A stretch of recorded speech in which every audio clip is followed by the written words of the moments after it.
जिस प्रकार से सूरज ढलने के बाद उसका उगना निश्चित है, उसी प्रकार से किसी व्यक्ति के जीवन में अगर दुख आती है तो सुख का आना भी निश्चित है। जब सुख अगर नहीं रहा है, दुख अगर आई है तो दुख भी नहीं रहेंगे।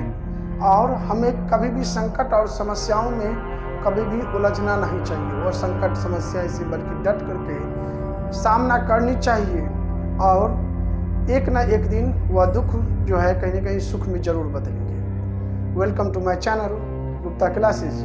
आइए मैं बात करता हूँ एक ऐसी लड़की के बारे में जो समाज कहीं ना कहीं उस लड़की के लिए ताने का काम करती थी, ताना बाना उसको सुनना पड़ता था। आज उसी समाज के लिए एक मिसाल बन करके वो अपना जीवन जी रही है। और शायद इस तरह की घटनाएं आप बराबर देखा भी करते होंगे, तो निश्चित तौर पे इस कहानी को आप जरूर ही सुनें और आस पड़ोस के लोगों को भी दिखाएं जो कहीं न कहीं डिप्रेशन के शिकार हो चुके हैं। उस लोगों के लिए यह कहानी जो है बेहद ही फायदेमंद है। एक लड़की रहती है, वह 4-5 भाई बहन रहती है। सबसे छोटी वह लड़की रहती है, अपने पिता के पास दक्षिण भारत की तरफ में रहती है, उसका घर रहता है। उसके पिताजी की जो बहन रहती है, यानी कि उस लड़की की बुआ, उसकी अपनी कोई संतान नहीं रहती। तो उसकी बुआ चाहती है अपने भाई से कि यह जो आपकी छोटी लड़की है वह मुझे दे दीजिए, मैं इसे संतान के रूप में रखूँगी। लड़की अपनी बुआ के साथ, वह चूँकि दिल्ली के आसपास की थी, वहाँ पे रहने लगती है। लेकिन उस लड़की को लगता है कि उसकी जो बुआ है, जैसे उसके पिता उसके साथ, जैसे उसके माता उसके साथ व्यवहार करते थे, कहीं ना कहीं वह जो भाव उनको मिलना चाहिए एक माता पिता का, वह भाव उस बुआ के माध्यम से उस बच्चे को नहीं मिल पाता है। बात यहाँ तक पहुँच जाती है कि उस बच्चे का जो परवरिश के लिए, यानी कि पालन पोषण के लिए और आगे की शिक्षा जारी रखने के लिए एक हॉस्टल में डाल दिया जाता है। और वह हॉस्टल में रहना बेहद पसंद भी करते हैं, क्योंकि कहीं ना कहीं जो बुआ की जो डांट फटकार, या बुआ जो है उसे खेत में दूसरे बच्चों के साथ काम करने के लिए भी भेजती थी, उस सब से उसे छुटकारा मिल गया। जब भी कभी छुट्टी के दिन में वह लड़की अपनी बुआ के पास आती हुई थी, तो उसे जो भाव एक माँ से मिलना चाहिए बच्चे को, कहीं ना कहीं नहीं मिल पा रहा था। यानी कि कह सकते हैं कि बचपन से ही वह जो प्यार पाना चाहिए एक बच्चे को, वह कहीं ना कहीं वह खो चुकी थी। वह प्यार उसको नहीं मिल रहा था। लेकिन बाद में उसको पता चलता है कि वह जिस हॉस्टल में रह रही है, जिस छात्रावास में, उस छात्रावास का जितना भी खर्चा है वह उसके पिताजी वहन करते, यानी कि उसके पिताजी उस खर्चे को इस बच्चे को देते हैं और इस कारण से इसको पढ़ाया जा रहा है। जब 11वीं में ये लगभग जाती है तो इसके बुआ जो है पढ़ाना बंद कर देती है, क्योंकि इनका कहना था कि जो तुम्हारे पिताजी है वो आप खर्च देना नहीं चाहते हैं, इस कारण से मैं जो है अब तुम्हें किसी भी प्रकार की पढ़ाई आगे जारी नहीं रखूँगा। परिणाम यह हो जाता है कि उसकी पढ़ाई छूट जाती है और कुछ दिनों के बाद इसका जो विवाह है एक लड़की इसके साथ कर दिया जाता है। यानी कि कह सकते हैं कि बहुत ही कम उम्र में उस लड़की का विवाह हो जाता है।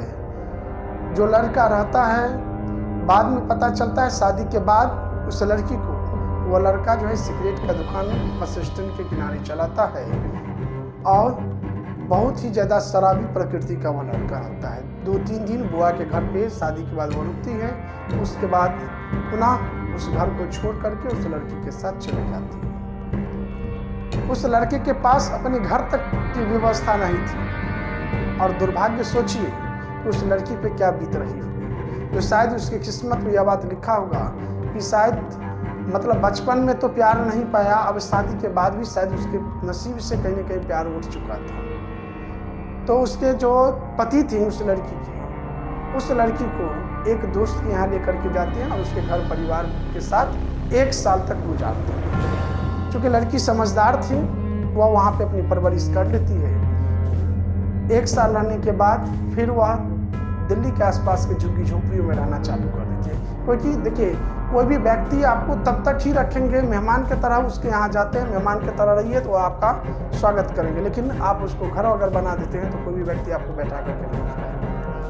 अब जो लड़का था, यानी कि उस लड़की का पति, वह नशा करता था और आकर के कभी कतार जो है गाली गलौज करता था बराबर, और उसका पिटाई भी कर देता था। अब लड़की को लग रहा था कि शायद हमारा जीवन जो है नर्क सा हो चुका है।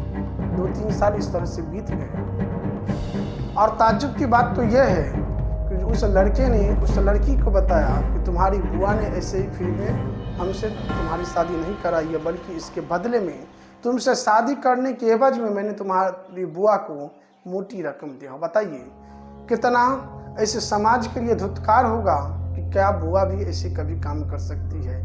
तो कहीं ना कहीं हर एक बच्चों के लिए कहानी है जो प्यार माता पिता कहीं ना कहीं दे सकते हैं। शायद हमारे उम्मीद से वह अगर कहीं पे आप अपने बच्चे को दे भी आते हैं तो वह संस्कार और बार बार उसकी देखभाल करनी आपकी भी जिम्मेदारी होती है। परिणाम यह होता है अब वह जीवन जीने के लिए मजबूर हो जाती है। 2 बच्चे हो गए रहते हैं, भूखमरी की स्थिति आ जाती है। अब वह लड़की चाहती है कि मैं किसी के यहाँ काम पकड़ लूँ। पता चलता है कि निसार नाम का एक व्यक्ति है जो लोगों को काम देने का काम करता है। वह उसके वहाँ जाता है उस व्यक्ति के यहाँ, तो वह उसे एक शीशी देता है जो लगभग 10 रुपये की थी। 10 रुपया में इसको देता है, कहता है 15-16 रुपया में तुमको इसको बेचना है। इस लड़की को यह नहीं पता था कि वह क्या चीज़ की शीशी थी। वह स्कूल कॉलेजों नौजवानों के हाथों में उसे शीशी को बेचना चालू कर दी और धीरे धीरे यह धंधा जो काफ़ी ज़्यादा चला भी। अब भुखमरी की स्थिति कहीं न कहीं थोड़ी बहुत कम हो चुकी थी।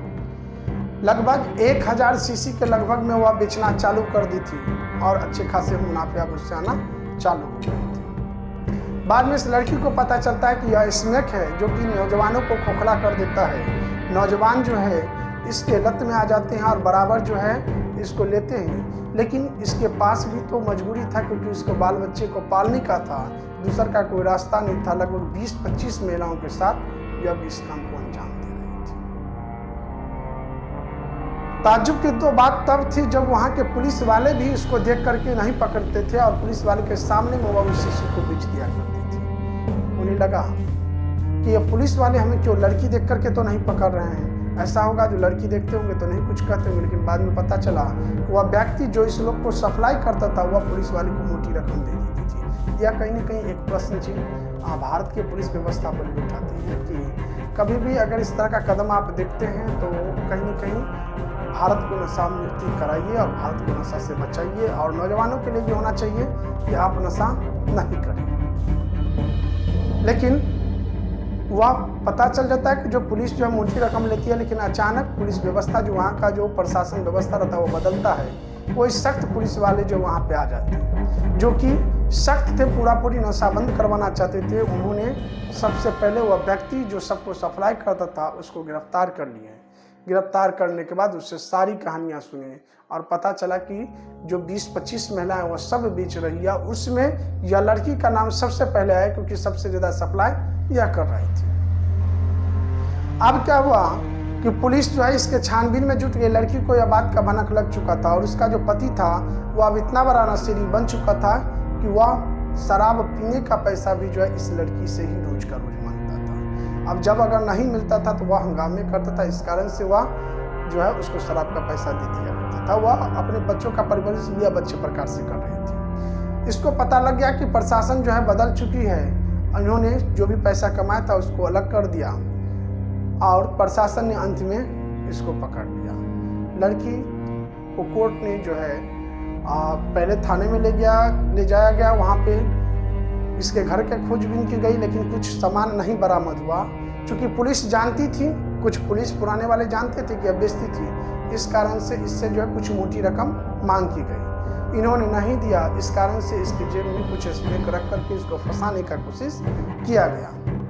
लेकिन कोर्ट ने इस कारण बरी कर दिया इसके घर से कुछ नहीं बरामद हो। देखिए कोर्ट जो जज साहब होते हैं ना, जब तक उसको सख्त पूरी सबूत नहीं मिल जाता है तो वह भी एक इंसान होते, वह जानते हैं कि अगर हम किसी का जीवन बर्बाद नहीं करते तो चूंकि पूरा साक्ष्य नहीं मिल पाता, इस कारण से वह उसको छोड़ दी जमानत पे। अब जो नए वाले जो प्रशासन की व्यवस्था यानी कि जो पुलिस इकाई आई थी उसमें जो वरिष्ठ पदाधिकारी थी वो महिलाएं थी। महिलाएं ने इसको बुलाया कि तुम ऐसा काम क्यों करती थी, इससे पहले बताओ। इन्होंने अपनी सारी कहानी बता दी और ताज्जुब की तो बात तब जब उन महिलाओं ने वह जो पुलिस प्रशासन की महिलाएं वरिष्ठ पदाधिकारी थी, उन्होंने उस व्यक्तियों के जीविका उपार्जन के लिए सिलाई मशीन सेंटर का व्यवस्था करवा दिया और उन 20-25 महिलाओं जो नशा का स्मैक बेच रही थी वह छोड़ दी। और उतना ही नहीं, क्योंकि यह लड़की पढ़ी लिखी थी, तो वह आग्रह की कि आप हमारे झुग्गी झोंपड़ियों के पास शिक्षा का भी व्यवस्था कर दें, ताकि मैं वहाँ के बच्चे को भी शिक्षा दे सकूँ, ताकि वह अब जो है स्मैक या किसी भी इस प्रकार की गतिविधियाँ में नहीं जाए। जो समाज उस लड़की को कल तक घृणा की दृष्टि से दिखता था, आज वही समाज में वह अपना सर ऊंचा करके जी रही है। इसी तरह की कहानी को देखने के लिए आप हमें सब्सक्राइब करें, फॉलो करें और शेयर करते रहें। अगर अभी तक चैनल सब्सक्राइब नहीं किए हैं तो ज़रूर करें और कहानी अच्छी लगे तो लाइक भी कीजिए।